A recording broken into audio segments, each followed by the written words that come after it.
ஆத்ம நமஸ்காரம். ஸ்ரீ லட்சுமி சாய் தன்வந்திரி கிளினிக்ல இருந்து டாக்டர் சிந்து.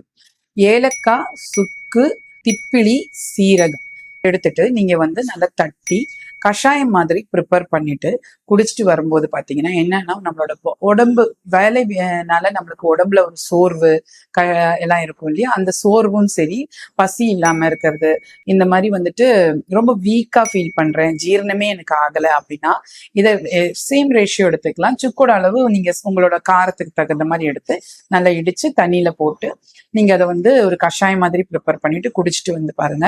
இந்த இந்த மாதிரி லாங் டிராவல் பண்ணிட்டு வந்துட்ட பிறகு டயர்டா இருக்கு, இந்த மாதிரி இருக்கும்போது அப்படியே படுத்தா போதும் அப்படின்ற மாதிரி இருக்கணும். ஏன்னா நம்ம அவுட் சைட் போகும்போது நம்ம நிறைய ஹோட்டல்ஸ் எல்லாம் சாப்பிடுவோம், ஹோம் ஃபுட் இருக்காது.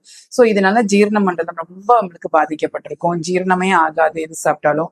அதே மாதிரி ரொம்ப உடல் சோர்வா இருக்கும், உடல் வலியும் இருக்கும். ஸோ இந்த கஷாயம் குடிச்சிட்ட பிறகு நீங்க ரெஸ்ட் பண்ணி பார்க்கும்போது ரொம்ப ஃப்ரெஷ்ஷா இருக்கும்.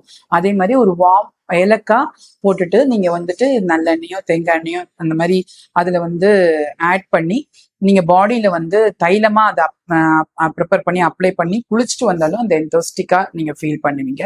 எனக்கு கஷாயமா பிடிக்கல மேம் இதை ஃபர்ஸ்ட் நீங்க என்ன பண்ணுங்க, நல்லா வறுத்துட்டு இப்போ டயபெட்டிக் பேஷண்ட்ஸ் அந்த மாதிரி இருக்காங்கன்னா நீங்க நெய்யில ஆட் பண்ணி சாப்பிட்டுடுங்க. சில பேர் இல்லைன்னா கஷாயமா ப்ரிப்பேர் பண்ணி கொடுங்க, இல்லைன்னா தேன் கலந்து சாப்பிட்டுட்டு வாங்க. எந்த வகையிலையும் இந்த இந்த இன்கிரீடியண்ட்டை நம்ம யூஸ் பண்ணும்போது நம்மளுக்கு ஒரு நல்ல ஒரு புத்துணர்வு கிடைக்கும். தேங்க்யூ. ஆத்ம நமஸ்கார்.